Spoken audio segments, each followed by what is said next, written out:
Hola, bienvenidos al 20º vídeo de la historia del pensamiento económico, el cual he disfrutado muchísimo haciéndolo. Y es que vamos a hablar de Juan de Mariana. Juan de Mariana nació cerca de Toledo, en Talavera de la Reina, en una familia pobre, y estudió en la Universidad de Alcalá. Escribió la historia de España. En este libro, si tenéis la oportunidad de echarle un ojo, si trabajáis en Banco de España, hay un ejemplar en la biblioteca, se ve cómo Mariana tira de mitos en donde le falta documentación histórica. Es un ejemplo claro de cómo los textos sagrados fueron usados para explicar en historia la parte que no se conocía, de igual manera que ha pasado con la ciencia. A medida que se conocen las realidades, los textos sagrados se reinterpretan. Por eso es tan necesario huir de todos aquellos grupos de loquitos organizados que se tomen cualquier texto sagrado de forma literal y que quieran hacer prevalecer el mito sobre el avance del conocimiento humano que no es otra cosa que el entendimiento de la creación y de Dios mismo. ¿Dios hizo el mundo en una semana? Pues no. Una semana son millones de años. Es una alegoría de la creación del universo.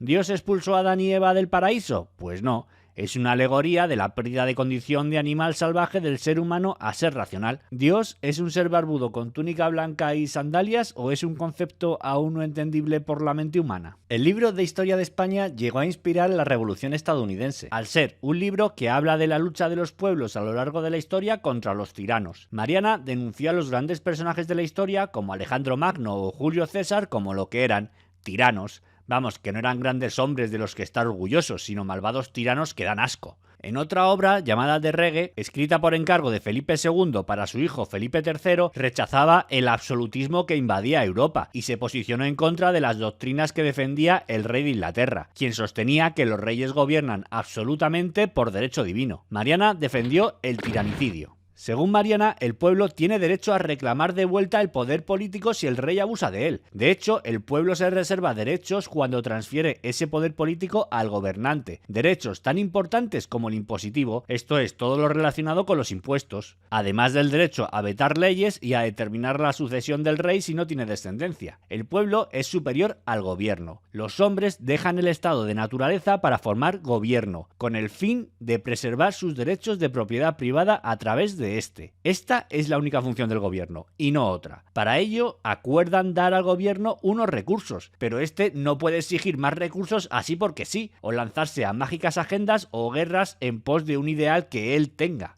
El estado de naturaleza de una sociedad donde los individuos viven en libertad con plenas facultades sobre su propiedad privada para conservar su vida y proveerse su defensa es previa a la formación de un gobierno. En lo relativo al tiranicidio, empezó definiendo al tirano. Tirano es todo aquel que viola las leyes de la religión, que impone tributos sin el consentimiento del pueblo o que impide la asamblea en parlamento democrático. Concretamente lo definía con las siguientes palabras. Un tirano sustrae la propiedad privada de los particulares y la saquea, impelido por vicios tan impropios de un rey como la lujuria, la avaricia, la crueldad y el fraude.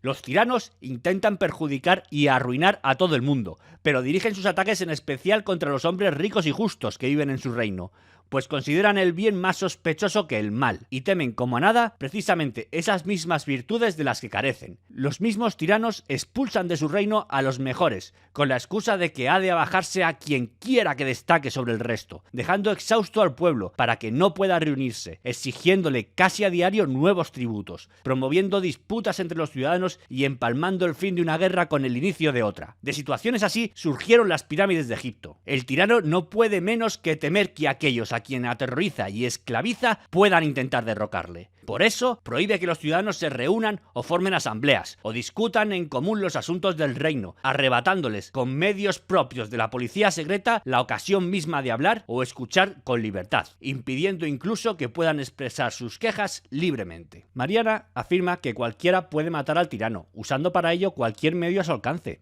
Este asesinato no requiere ningún tipo de decisión colectiva adoptada por la población en su conjunto. Dice que, en primer lugar, si la consulta no fuera posible, debería consultarse a varones sabios y prudentes, a menos que el criterio popular fuera tan patente en contra del tirano que permitiese prescindir de esa consulta. Mariana también añadió que no hay que temer que el orden público se viera alterado por un número excesivo de personas dispuestas al tiranicidio, ya que es una empresa peligrosa que acaba con la vida de la mayoría de la gente que la emprende. En la historia ha habido pocos tiranicidios, y los tiranicidas con éxito casi siempre han sido aclamados como héroes por el pueblo. El gobernante debe temer al pueblo cuando se convierte en tirano. Su libro, De Rege, fue prohibido en Francia. ¿Y en España? En España, no. Ya en el campo más estrictamente económico escribió De Monetae Mutatione, acusando a Felipe III de ladrón, por robar a la gente y obstaculizar el comercio mediante la devaluación de la moneda. Señaló que esta devaluación contribuía a la ya de por sí crónica inflación de precios que padecía España al incrementar aún más la cantidad de moneda que circulaba por el país. De hecho, Felipe III habría acabado con su deuda pública devaluando la moneda, llegando a triplicar con ello su oferta. Mariana advierte que la devaluación y la interferencia del gobierno en el valor de mercado de la moneda solo podrían originar graves problemas económicos. La devaluación es un impuesto oculto que grava la propiedad privada de los súbditos y, según su teoría política, ningún gobernante tiene derecho a poner impuestos sin consentimiento del pueblo. Puesto que el poder político tiene su origen en el pueblo, el gobernante no tiene ningún derecho sobre la propiedad privada de sus súbditos, ni puede apropiarse de su riqueza a voluntad o capricho. Cualquier rey que instrumente devaluaciones debería soportar el mismo castigo. Lo mismo pasaba con los monopolios establecidos por ley sin el consentimiento del pueblo. En virtud de dichos monopolios, el Estado mismo o aquel a quien otorgue licencia puede vender al público un producto a un precio superior al de mercado. Y esto no es otra cosa que un impuesto. Luego, los precios regulados son también un impuesto. Los gobiernos han de mantener inalterados todos los patrones y pesos. Mariana denunció no solo los cambios en la moneda, sino los cambios en las medidas por parte del gobernante con el objetivo de cobrar más impuestos. Los ataques a la devaluación de la moneda le costó la prisión, pero el Papa le liberó a condición de que no tocase más los huevos. Felipe III compró todas las copias en castellano de Monetae Mutatione para destruirlas, sobreviviendo algunas copias en latín. Asceta y austero, Mariana nunca fue al teatro, denunció la fiesta de los toros y dejó la siguiente frase sobre el matrimonio. Alguien ha dicho no sin razón que el primer y el último día de matrimonio son deseables, pero que el resto son terribles.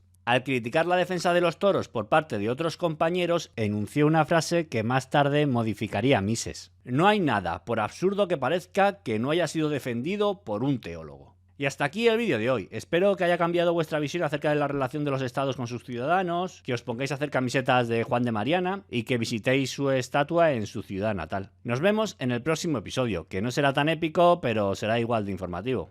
Un saludo.